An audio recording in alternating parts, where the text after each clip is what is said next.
Welcome you all to the second part of the discussion of the question bank.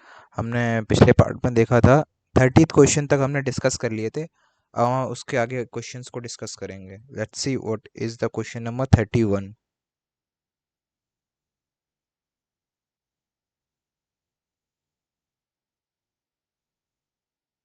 एक polynomial दे रखा है। 31st question हम देख रहे हैं। 31st क्वेश्चन हमारा क्या कह रहा है? एक पॉलिनोमियल आपको दे रखा है क्या, 5y³ -2y² -7y+1। ठीक है। अब आपसे बोल रहा है इसको जब हम y से डिवाइड करेंगे तो रिमाइंडर क्या बचेगा। इसको हम y से जब डिवाइड करेंगे तो रिमाइंडर क्या बचेगा। देखिए क्वेश्चन क्या आएगा, 5y²। तो यहाँ आ गया 5y³ -2y। तो यहाँ मुझे मिल जाएगा -2y²। -7, तो यहाँ पे आ जाएगा -7y। अब ये 1 है, 1 y से डिविजिबल नहीं होगा, तो मेरा रिमाइंडर यहाँ पर क्या बचा, 1। तो आंसर भी आपका क्या हो गया, 1। तो correct option for this is B. ठीक है, चलो नेक्स्ट क्वेश्चन देखते हैं। नेक्स्ट क्वेश्चन क्या बोल रहा है हमारा।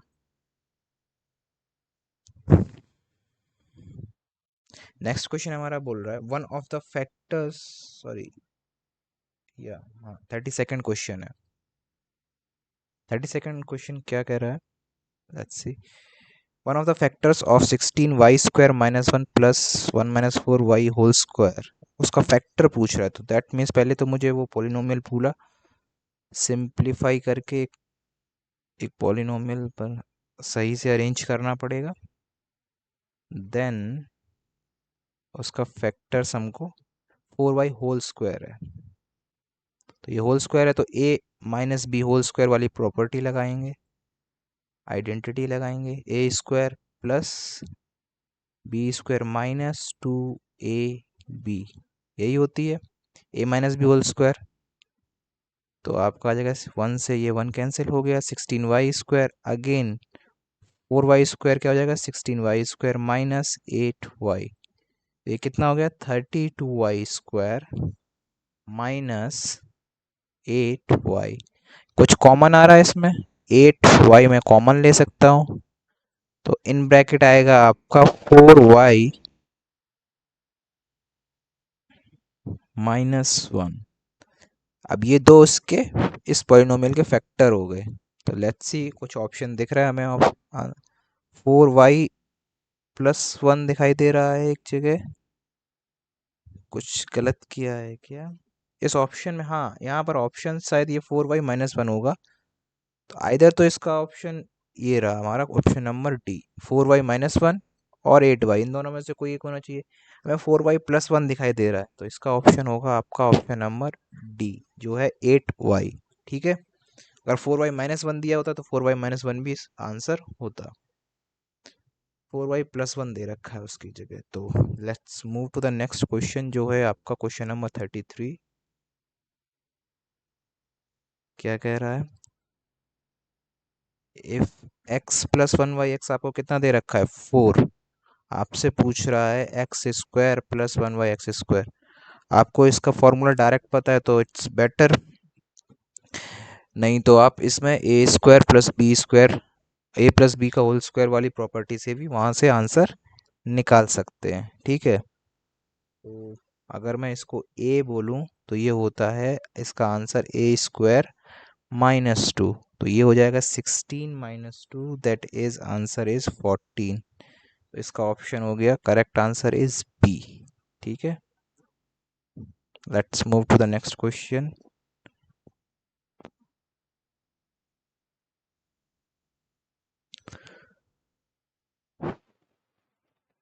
34th question.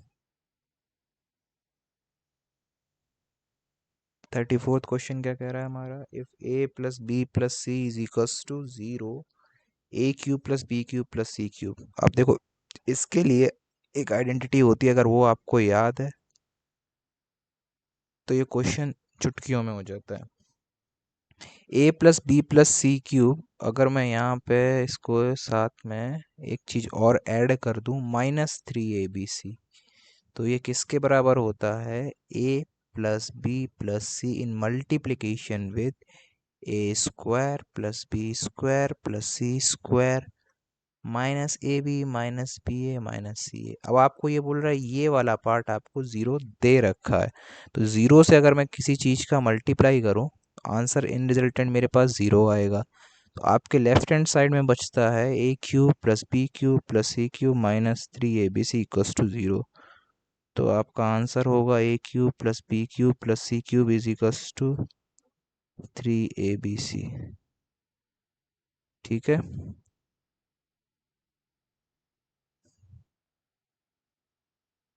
चलो नेक्स्ट क्वेश्चन देखते हैं, जो कि है option number D. Next question देखते हैं, नेक्स्ट क्वेश्चन क्या कह रहा है। नेक्स्ट क्वेश्चन कह रहा है सेम, ये भी इसी एक्सप्रेशन पे है जो जस्ट हमने अभी देखा। अब आपको दे रखा है x to the power 1/3 plus y to the power 1/3 plus z to the power 1/3, आपको ज़ीरो दे रखा है। ठीक है, वही है, देखो अब इस बार आपको क्या दे रखा है, वही ये, इसको a मान लो, b मान लो, c मान लो। ठीक है, a plus B plus C, again आपको ज़ीरो दे रखा है, फिर आपसे पूछ रहा है यही वाली चीज़ एक्सप्रेशन में दोबारा लिख रहा हूँ। ठीक है, ये वाला पार्ट ज़ीरो दे रखा है, तो अब फिर क्या होगा, ज़ीरो, लेकिन आपको आइडेंटिफाई कर लेना है, आपका ए क्या है, X to the power 1/3, B क्या है आपका, बी है Y to the power 1/3, C क्या है, जेड टू द पावर 1/3।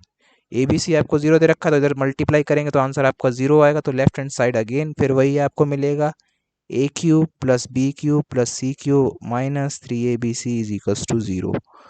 अब आपका ए क्यूब क्या होगा, ए क्यूब हो जाएगा आपका एक्स, बी क्यूब हो जाएगा वाई, सी क्यूब हो जाएगा आपका जेड, क्योंकि ये है एक्स टू द पावर, अगर मान लो ए आपका दे रहा है एक्स टू द पावर 1/3, तो ए क्यूब होगा आपका एक्स टू द 1/3 का होल क्यूब, जो कि हो जाएगा X. Similarly that the same pattern goes with B and C.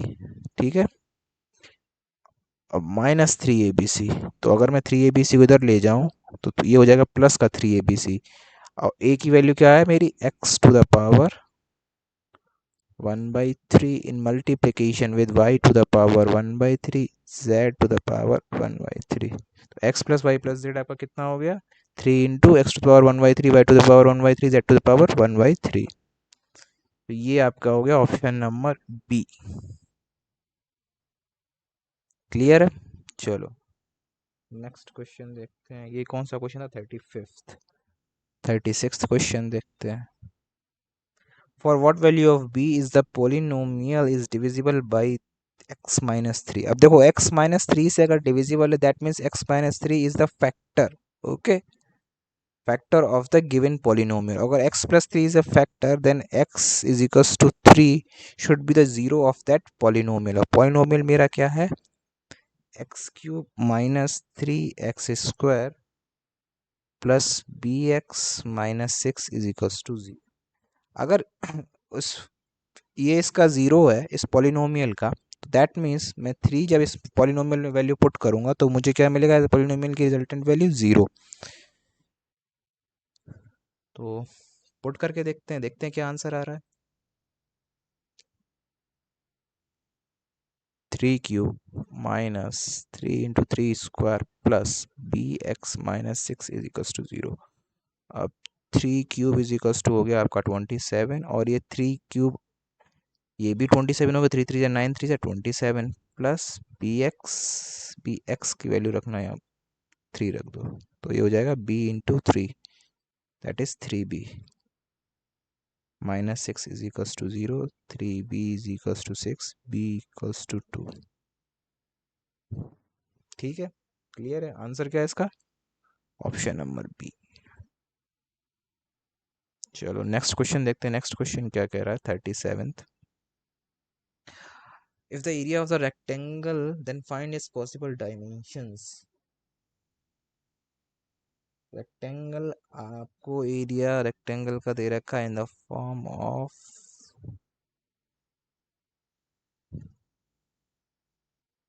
4x² plus 4x-3।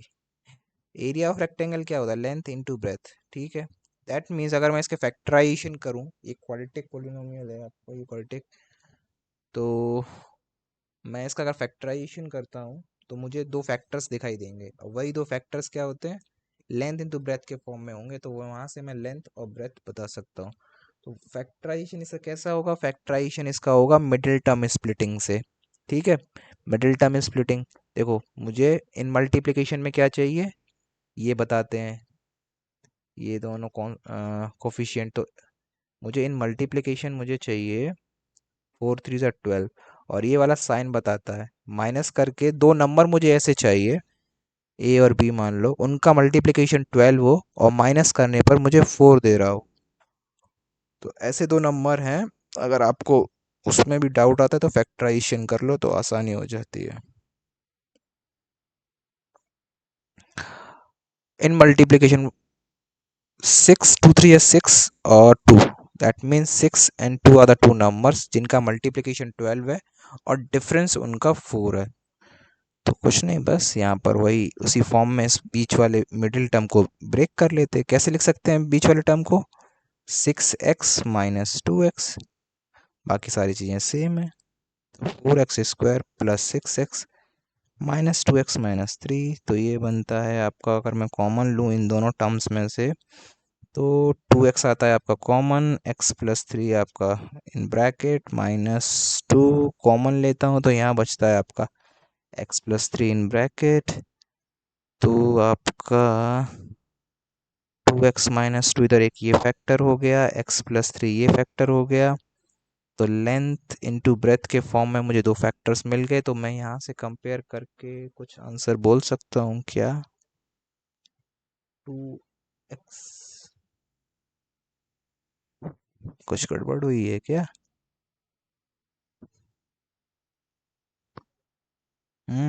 यहाँ पे 2 कैसे कॉमन ले सकता हूँ? 1 कॉमन रहेगा, 2x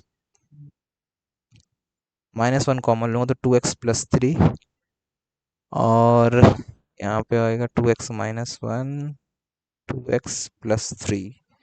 हाँ, 2 कॉमन ही ले सकता ना, 2 तो यहाँ 6 होना चाहिए था, तब पॉसिबल था। तो करेक्ट कर लीजिए, देख लीजिए यहाँ पे किसी को डाउट हो तो।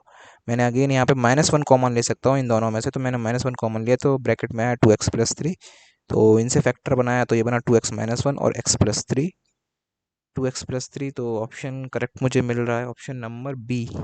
या तो यहाँ पर भी option number B is the correct answer. Let's move to the next question, that is question number 38. If a polynomial px is divided by this, then what is the remainder? ये वाला question. चलो, if P x कोई polynomial है, उसको आप divide कर रहे हो ए एक्स माइनस बी से, तो रिमाइंडर क्या होगा? तो according to remainder theorem, remainder theorem अगर आपने पढ़ रखी है तो कैसे हम डिवाइजर और डिविडेंड और रिमाइंडर को लिखते हैं? P X is equals to, ये उसका हो गया क्वोशिएंट, ठीक है, इन फॉर्म ऑफ एक्स, किससे मल्टीप्लाई होगा? ए एक्स माइनस बी है ना, प्लस बी।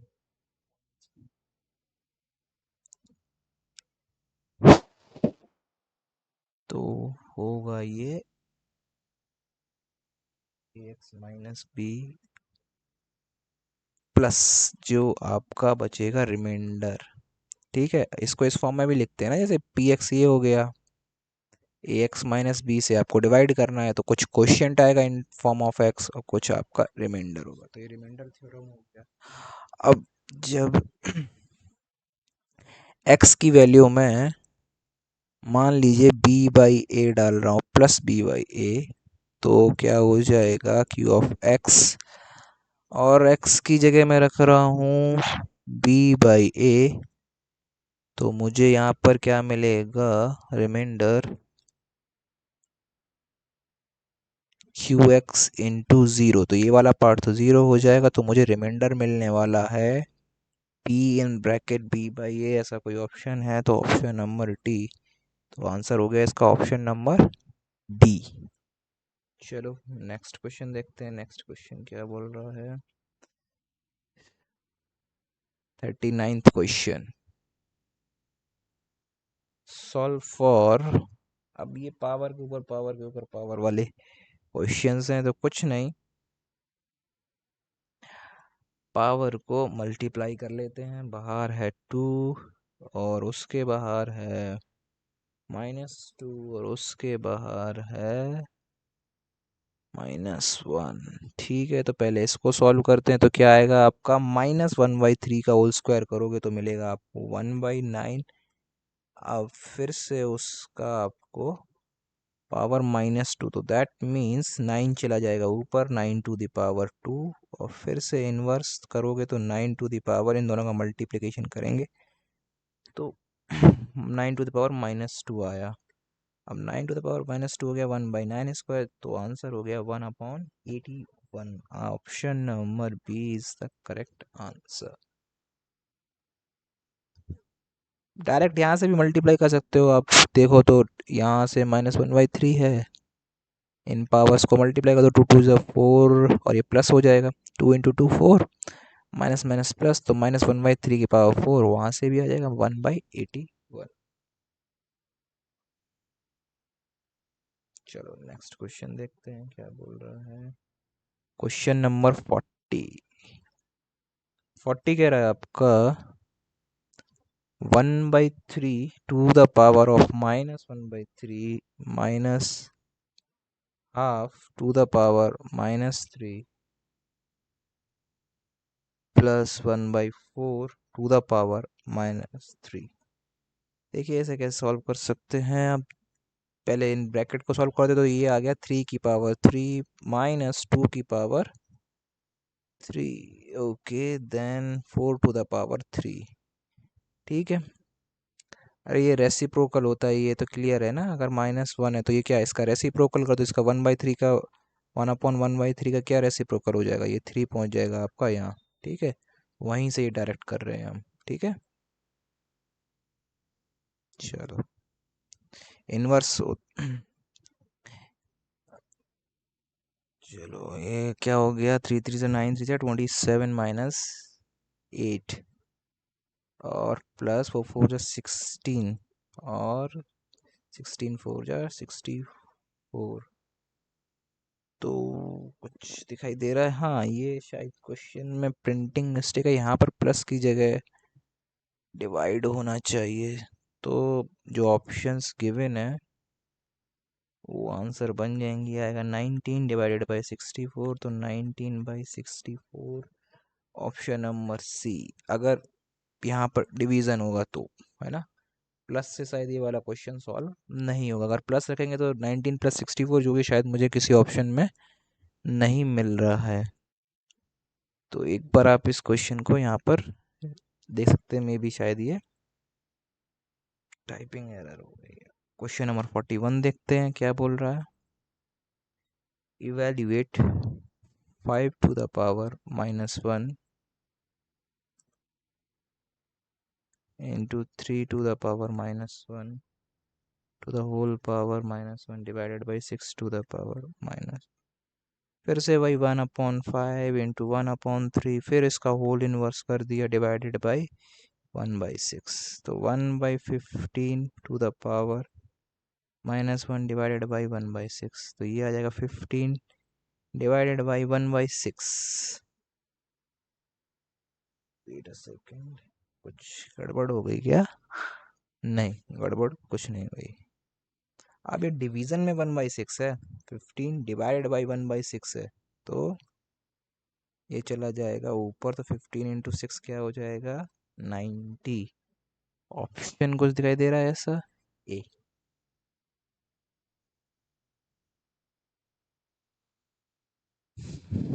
चलो नेक्स्ट क्वेश्चन देखते हैं। 42 क्या बोल रहा है, 42 बोल रहा है हमारा, find the value of half to the power -2 plus 1/3 to the power of -2 plus 1/4 to the power of -2। तो फिर से ये 2 to the power 2, 3 to the power 2, 4 to the power 2। I think so ये तो बहुत इजी क्वेश्चन है। 4 + 9 + 16 कितना हो गया, 25 + 4 दैट इज 29। हाँ 29 is the correct answer, option number C. Find the value of 2 to the power 0 3 to the power of -1 in multiplication with 3 square. तो अब किसी भी नंबर की पावर मैंने क्या बताया था, 1 होता है, ये 3 का इन्वर्स तो 1/3 हो गया, ये हो गया आपका 3 स्क्वायर 9, तो इसका अगर आपने एलसीएम लिया तो ये आएगा 3 + 1 that is 4/3 into 9, that is या 3 से ये चला जाएगा 3, तो आंसर इज 12, तो option number D is the correct answer. 44 को देख लेते हैं, 44 क्या कह रहा है। 44 द वैल्यू ऑफ, अब ये तो बहुत इजी है, किसी भी नंबर या वेरिएबल टू द पावर 0 आपके हमेशा क्या होगा, 1, the answer is 1, the correct option is B. अब चलते हैं नेक्स्ट क्वेश्चन 45 की तरफ, क्या बोल रहा है, let me right it. 3 to the power 5 divided by 3 to the power -6, ये होगा ना। अब ये क्या है, 3 है, कॉमन बेस है, 5 डिवाइडेड बाई -6, -6 को ऊपर ले जाओ तो 3 to the power 6, तो 3 to the power 5 + 6 कितना हो गया, अब ये मल्टीप्लिकेशन में सेम बेस के साथ में, तो 5 + 6 that is 11, option number A is the correct answer. चलो नेक्स्ट क्वेश्चन क्या बोल रहा है, देखते हैं। Find the multiplicative inverse of 10 to the power -5। Multiplicative inverse that means ऐसा नंबर आप इस नंबर के साथ मल्टीप्लाई करिए जो मल्टीप्लाई करने के बाद, मान लो अगर मैं इसको x बोलता हूँ, आपको आंसर दे दे 1, ये हो गया इसका मल्टीप्लिकेटिव इनवर्स। तो 1 तो एक ही सूरत में आएगा, चलो देख लेते हैं इसको। अगर मैंने x बोला है उसके मल्टीप्लिकेटिव इनवर्स को, तो 1 divided by 10 to the power -5, और 10 to the power -5 नीचे है तो ऊपर जाएगा तो 10 to the power 5 हो जाएगा, ठीक है। तो मल्टीप्लिकेटिव इनवर्स इसका हो गया ऑप्शन नंबर सी। 47th को देख लेते हैं, क्वेश्चन क्या बोल रहा है। Simplify and the answer in the exponential form to the power 5 divide by 2 to the power 8 to the power 5, let's see, 2 to the power 8, 2 to the power 5 पहले है, अरे 2 to the power 5, 2 to the power 8 whole power 5, और फिर क्या बोल रहा है, इसको मल्टीप्लाई कर दो 2 to the power -5 के साथ में। चलो इसमें भी क्या दिक्कत है, 2 to the, जैसा बोलते यार वैसा करते यार, 2 to the power 5 ऊपर डिवाइड कर दे 2 to the power 8, अब पावर 5 बाहर, लेट्स सी, अब देखो 2 to the power 5 -8 डिवीजन में है, इसकी होल पावर 5 बाहर, कितना होगा 2 to the power 3, और ब्रैकेट के बाहर 5 है तो इन multiplication 5, 2 to the power -5, 2 to the power 15 in multiplication 2 to the power -5, कुछ माइनस साइनस का साइन भी था क्या,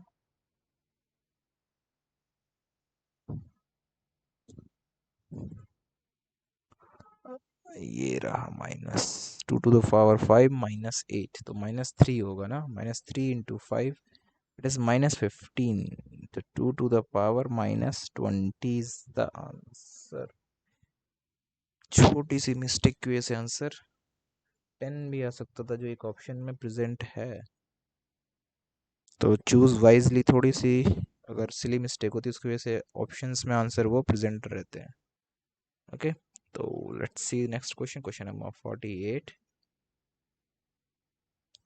find m so that -3 to the power m plus 1 in multiplication with 3 to the power 5 is equals to -3 to the, सबका base same है, तो base same है तो सबसे इजी हो गया m+1, अब सेम बेस है तो +5, इधर भी इक्वल साइड में सेम बेस है तो कंपेयर कर सकते हैं, पावर को सेम बेस था, तो m plus 5 plus 1 is equals to 7।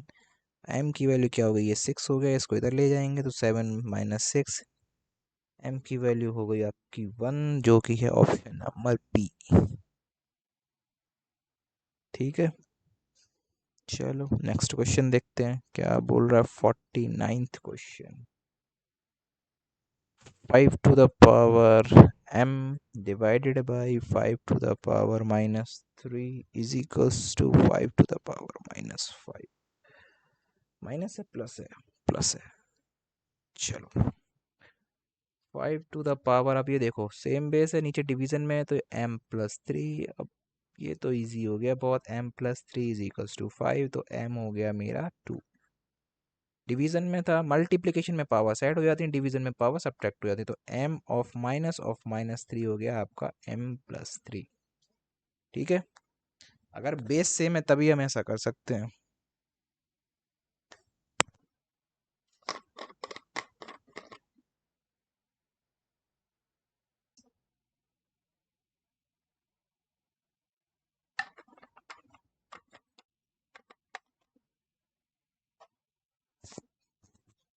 चलो नेक्स्ट क्वेश्चन देखते हैं, क्वेश्चन नंबर 50। हाफ सेंचुरी हो गई है यहाँ पे। क्या बोल रहा है, 3 to the power minus 1 plus 4 to the power minus 1 plus 5 to the power minus 1 to the power 0। अब कोई भी नंबर अंदर हो कुछ फर्क नहीं पड़ता है ना, कुछ भी करते रहो यहाँ पे, कोई भी ऑपरेशन, अगर टू द पावर 0 लगा दिया तो फाइनल आंसर आपका क्या आना है, आंख मूंद के आंसर आना है 1। तो हो गया उसका आंसर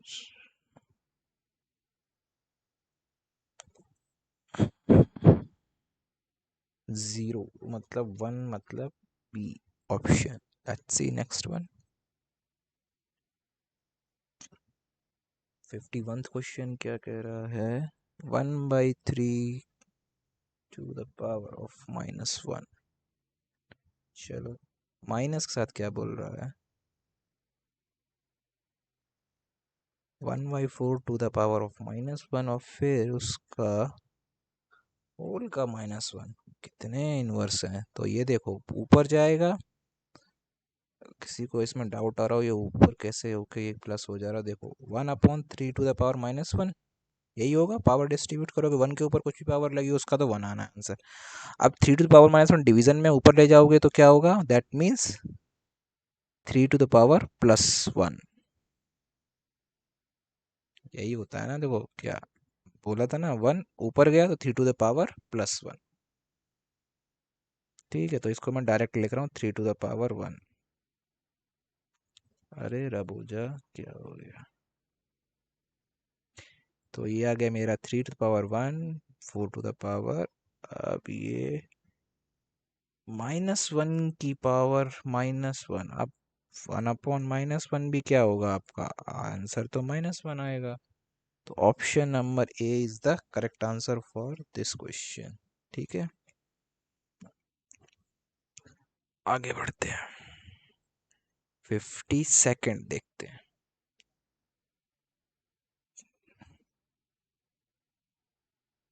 अच्छा, इसकी स्टैंडर्ड फॉर्म बोल रहा है, कितने जीरो हैं इसमें, 2 3 4 के बाद तो देखना पड़ेगा, 1 2 3 4 5 6, शायद मेरे हिसाब से 6 ही हैं।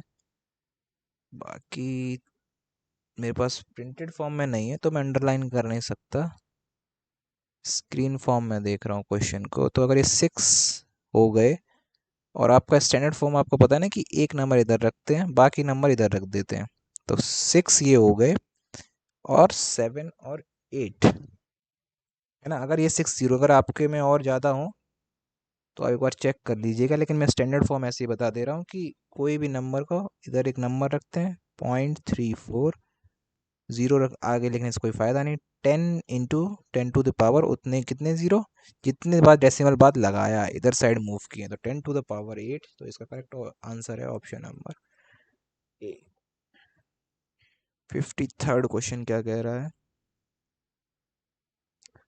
-5 to the power x plus 1 in multiplication -5 to the power of 5 is equals to -5 to the power 7। देखो सबका बेस सेम है, मल्टीप्लिकेशन में क्या होता है अभी बताया मैंने आपको, पावर ऐड हो जाती है। अब लेफ्ट हैंड साइड पे भी सेम बेस है, राइट हैंड साइड पे भी सेम बेस है, तो आई डोंट थिंक सो कि इसमें किसी को डाउट होगा, ये सेम पहले वाले क्वेश्चन की तरीके से है। तो 7 में से 6 जाएगा, बचेगा आपका 1, तो आपका आंसर हो गया बी। ठीक है, 54th क्वेश्चन देखते हैं।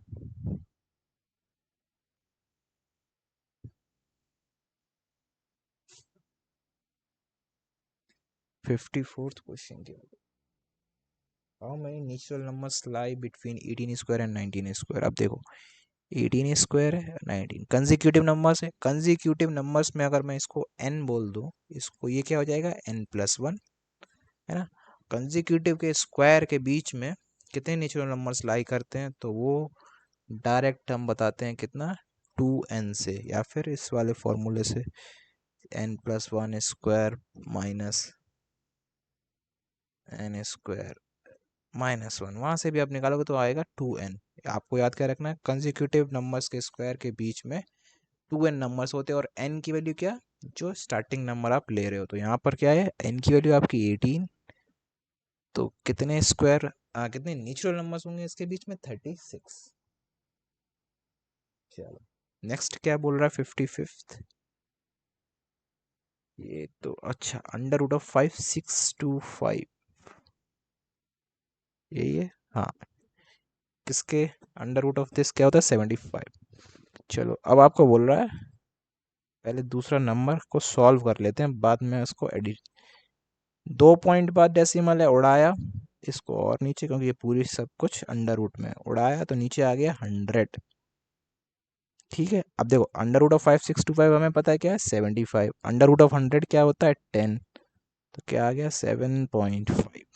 ठीक है, नेक्स्ट देख लेते हैं, नेक्स्ट क्या बोल रहा है, 0.5625 डिवाइड बाई, अब देखो इसको उड़ाया तो कितने, 1 2 3 4, 1 2 3 4, 2 2 4, 5625। अब तो एक नंबर बचा, उसका अंडर रूट क्या है, 75, और ये 10,000 का अंडर रूट पेयर बनाया तो कितना, 10 स्क्वायर दैट इज 100, तो आ गया 0.75। अब क्या बोल रहा है, इसको ऐड करने को बोल रहा है, कर दो। 7.5 को आपको ऐड करना है 0.75 में, ऐसे ही कुछ है।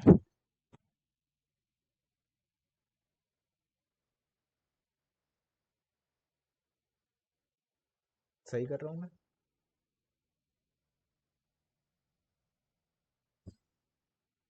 तो कितना आएगा ये, 7.5 इधर हो गया, 7.52, तो 8 पॉइंट, अरे रब हो जाएगा, हाँ 8.25। ऑप्शन नंबर कौन सा है इसका, सी। चलो 56 क्या बोल रहा है, 56 बोल रहा है how many zeros would cube of 100। अब ये दो है, इसको मैं 10⁻² भी लिख सकता हूँ।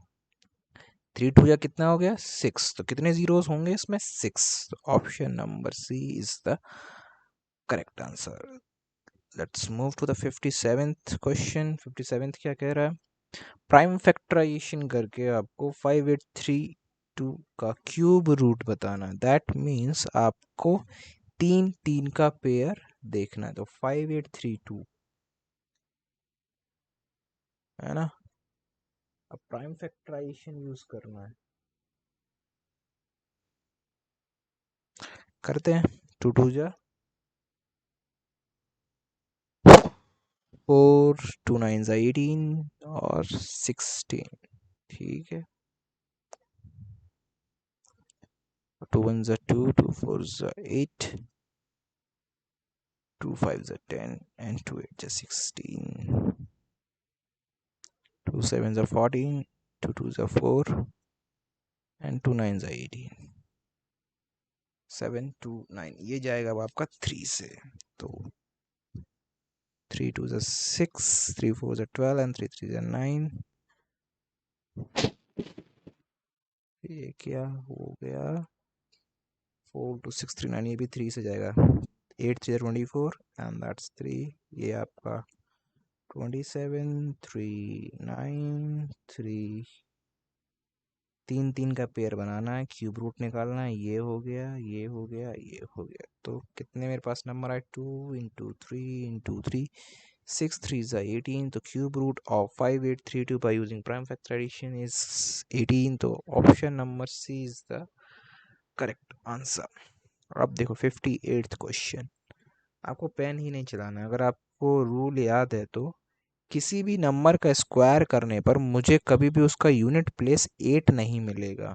ऑप्शन क्या है देखते ही, सी। क्योंकि वन का देखो, 1 2 का स्क्वायर अगर यूनिट डिजिट पे होगा तो यूनिट डिजिट आएगी 4, 3 का 9, 4 का 6, 5 का 5, 6 का 6, 7 का 9, 8 का 4 और 9 का 1 एंड देन 10 का 0। कहीं भी मुझे 8 नहीं मिल रहा यूनिट डिजिट में, तो option number C. Unit digit देख के मैं डायरेक्टली बता सकता हूँ कि हाँ, ये एक परफेक्ट स्क्वायर नहीं है नंबर।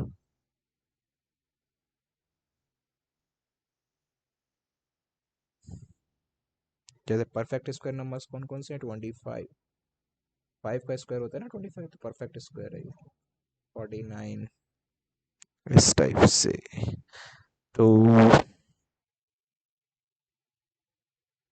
नेक्स्ट क्वेश्चन चलो देखते हैं क्या बोल रहा है। Find the smallest perfect square divisible by 3 4 5 6। अगर 3 4 5 6 का परफेक्ट स्क्वायर नंबर निकालना है तो पहले तो निकालते हैं इसका एलसीएम। क्या बोलता है, 3 से डिवाइड होगा 3 4 5 2, 2 से 1 2 5 1, अगेन 2 1 1 5 1 5 1 1 1 1। मुझे इसका फैक्टराइजेशन करके क्या मिला, लेट्स से 2 2 3 × 5 कितना होता है ये, 2 × 4 = 12 60। अब 60 तो ऐसा कोई नंबर नहीं है जो एक परफेक्ट स्क्वायर हो। अब देख रहे हो यहाँ पे किसका पेयर बच रहा है, यहाँ पे 3 का पेयर बच रहा है और 5 का। तो दैट मीन्स अगर मैं इसमें मल्टीप्लाई कर दूँ इसी नंबर में 3 और 5 एक्स्ट्रा, अब मेरे पास परफेक्ट स्क्वायर के लिए एक तो इसकी रबर का, वेट अ सेकेंड, इसका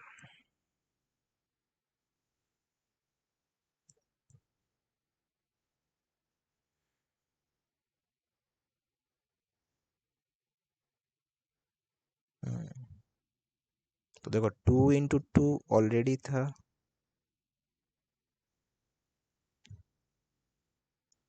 3 × 5 ऑलरेडी था, मैंने मल्टीप्लाई कर दिया 3 और 5। तो इसका इसका पेयर बन गया, इसका इसका पेयर बन गया। अब सबके पेयर बन गए तो ये हो जाएगा एक परफेक्ट स्क्वायर नंबर, है ना। तो कितना हो गया मल्टीप्लाई करके, मैंने 3 और 5 एक्स्ट्रा ऐड किया तो 16 × 15 ये हो जाता है 900, जो कि डिविजिबल है किससे, 2 से भी डिविजिबल है, सॉरी 3 से भी डिविजिबल है, 4 से भी डिविजिबल, ये देख रहे हो 4 से डिविजिबल है, 5 से भी डिविजिबल है, 3 से भी डिविजिबल है, 6 से भी डिविजिबल है, ठीक है, सबसे डिविजिबल है। तो 900 इज द आंसर। तो option number A is the correct answer. Last question of today's discussion. एक लैडर है, ये आपकी वॉल है, आप वॉल समझ लीजिए, ठीक है, ये भी आपका ग्राउंड हो गया, ठीक है। ये लैडर नीचे ग्राउंड में अंदर नहीं जाएगी, एक जस्ट लाइन, इसको भूल जाओ, है ना, यहीं तक है लैडर। क्या बोल रहा है, 10 मीटर की है तो इसकी लेंथ 10 मीटर है, ये रहा 10 मीटर इसकी लेंथ है, ओके। और फुट ऑफ द लेडर, ये रहा फुट, जैसे मैं बी मार्क बोल रहा हूँ, कितने मीटर अवे है, 6 मीटर अवे है। कहाँ से, फ्रॉम द वॉल, वॉल ये रही, ठीक है, wall, this is your wall and the ladder just reaches the top of the wall, ये रहा टॉप ऑफ द वॉल, ठीक है। यहीं तक इसकी हाइट है, वॉल की top of the ladder, top of the wall तक लेडर पहुंच रही है, तो ये हाइट पूछ रहा है। आपने देखा होगा ये 90 डिग्री एंगल होता है बिटवीन योर सीलिंग और, sorry, wall and that your floor, है ना, 90 डिग्री एंगल। अगर 90 डिग्री एंगल है पाइथागोरस थ्योरम लगाएंगे तो क्या होगा, this is your hypotenuse, hypotenuse square is equals to base square plus that is unknown is height perpendicular square, है ना। Hypotenuse square is equals to base square plus perpendicular square. तो ये हो गया आपका 100, ये हो गया आपका 36, ये हो गया एच स्क्वायर। यहाँ से 100 माइनस 36 आपको मिलेगा एच स्क्वायर जो कि होता है 64। तो एच की वैल्यू आपको यहाँ से मिलने वाली है अंडर रूट ऑफ 64 जो कि होती है 8। ऐसा कोई ऑप्शन है 8 मीटर? हाँ, ऑप्शन नंबर बी। तो ये थे नेक्स्ट 30 क्वेश्चन। बाकी नेक्स्ट 30 क्वेश्चन नेक्स्ट सेशन में करेंगे। आई होप सो आपके सभी डाउट्स क्लियर हो गए होंगे यहाँ तक। चलिए मिलते हैं नेक्स्ट सेक्शन में। Thank you all of you.